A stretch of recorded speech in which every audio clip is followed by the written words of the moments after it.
was talking to a subscriber, and she asked me what I thought about Dr. Berg's recent video about eating breakfast again. And I hadn't actually watched the video. And as a matter of fact, right now, I still haven't watched the video, even though I've seen it in my feed a few times. The reason that I didn't watch the video is because it doesn't actually matter. See, for a little while, I was actually being a hypocrite because I was overeating nuts. I'm not talking about overindulging. I'm talking about actually overeating them. But I wasn't talking about it with you guys. And it really did seem to everybody watching like Violet has her shit together. She knows exactly what she's doing. She's on top of things. But in fact, I was giving you guys the wrong impression. And I say I'm giving you the wrong impression because I was knowingly not talking about it, even though I was struggling with it. Now, was I embarrassed? Was I trying to find a solution before I shared it with you? I don't know. All I know is that it was something that I wasn't talking openly about. Now, Pat knew about it, right? Like, we talked about it. I know that I was giving you guys the wrong impression because I was getting comments that say that I'm some kind of special snowflake, that I have great resolve, that I was able to resist eating all the wrong foods, and that I was so good at resisting eating the junk that I was able to eat healthy all the time. Now, granted, I was able to resist eating junk. So that wasn't where I was being misleading. The fact is, I was able to eat healthy all the time because the food that I was overeating was a healthy food. But then as soon as I overate it, it actually had an impact on my health. Overeating nuts caused me to feel bloated and gassy, and eventually, if I did it enough days in a row, to have bathrooming issues. So, why did I keep overeating them? Why did I keep doing it?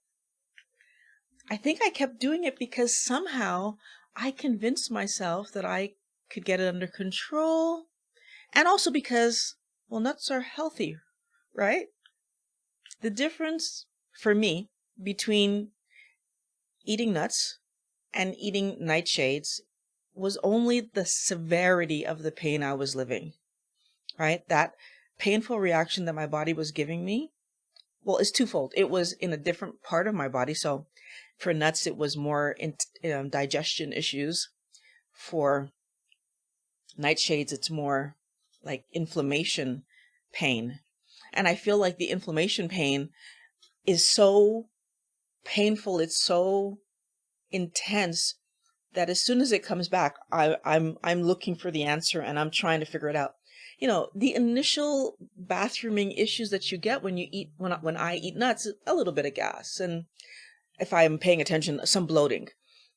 It's not until I was running to the bathroom that I started to realize, like, wow, something I'm eating isn't going well for me. So I shouldn't need to wait until my insides feel like they're being pulled out to do what's healthy for me. And I'm not encouraging you guys to wait until your situation is that painful or that problematic. And this is another part of what I want to talk about today with you.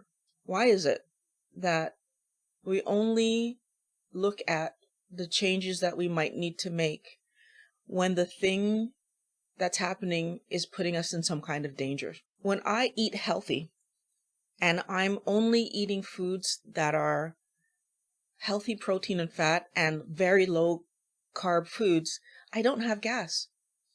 And I'm not bloated. And I'm not uncomfortably going to the washroom.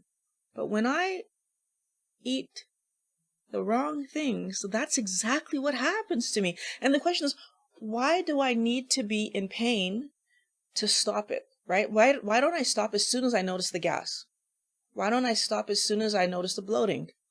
You know, I haven't watched Dr. Berg's video because if he realized that he needed more energy and brought breakfast back into his life and his routine and I'm gonna believe that he did that because he was hungry or he needed more energy or something. So I didn't feel the need to watch that video.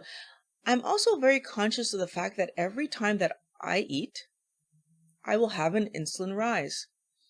And so my decision of when I'm going to eat is always going to be around, am I hungry? Rather than whether it's time for breakfast, lunch, or like the clock has nothing to do with when I eat a meal. Am I hungry? As usual, as per most of these videos, I'm sitting here in front of you. I've been up since 8 o'clock. It is now 11, almost 11:30, and I haven't had anything, not even coffee, not even a glass of water. I haven't had anything this morning because I'm not hungry. Now, usually I would have had a glass of water, but I wasn't thirsty either, so I didn't have a glass of water. I only put things in me when my body tells me to. Now, over the last 2 years, has it happened that I've woken up and felt hungry? I remember, because I had to think about this yesterday, and I remember that I woke up and I was hungry one morning, and I had breakfast. And I had to think about it, but it did happen. I had breakfast once in the last 2 years because of hunger. And what happened? I ate it, and I went on with my life, and the next day, I wasn't hungry the next morning. It wasn't a big deal to me at the time because I follow my hunger. What I think I've learned through this process is that over time, our routines are going to change. And it's dependent on what's happening in your life. Are you being more active for some reason? Are you being less active for some reason? Are you sick and your body needs to repair something and heal? Or maybe you're sick and so you don't feel like eating because your body needs to repair and heal. What's happening in your world? Do you have more stress? Are you meeting new people and it's taking more energy to be out there and active? And the more things change in life, the more our body will either ask for food or tell us that it doesn't need food. That's normal. It's part of the process, right? So if it should happen again that I wake up and I'm hungry and have breakfast, I will be fine with that. And if I have several days in a row where every morning I'm waking up and I'm hungry and I have breakfast, I will do it because my body is telling me that at this moment, Violet, this is what you need. As long as you're making your decision based on following your hunger rather than trying to force your body to follow a clock, I think we're all going to be okay. Now, I don't watch what I eat in a day videos because I know what I'm going to eat.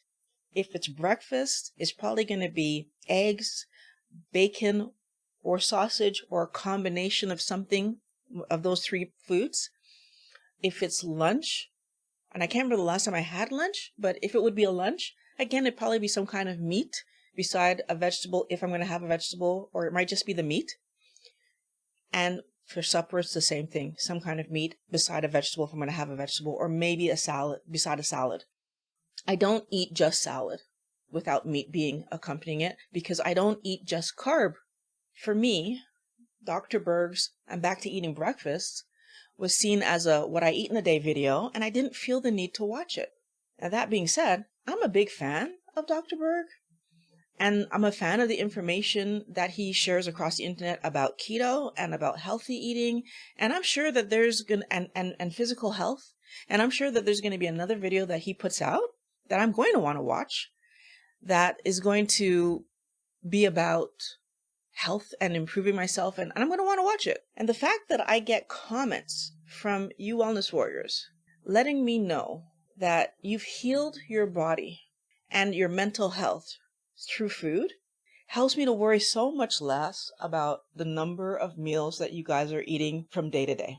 But it does remind me to keep focusing on what's really important, and that's making sure that we understand that no matter how many meals we eat per day, the amount of carbohydrate that our body can manage in a day is 20 grams or less, right? And we need to try to keep that or less top of mind. It's not 20, 25, 30. It's 20 grams or less. If you're concerned about the foods you're eating and want to get healthy, What you need to focus on is getting your cravings under control, which is what I wasn't doing when I was letting myself eat all those nuts.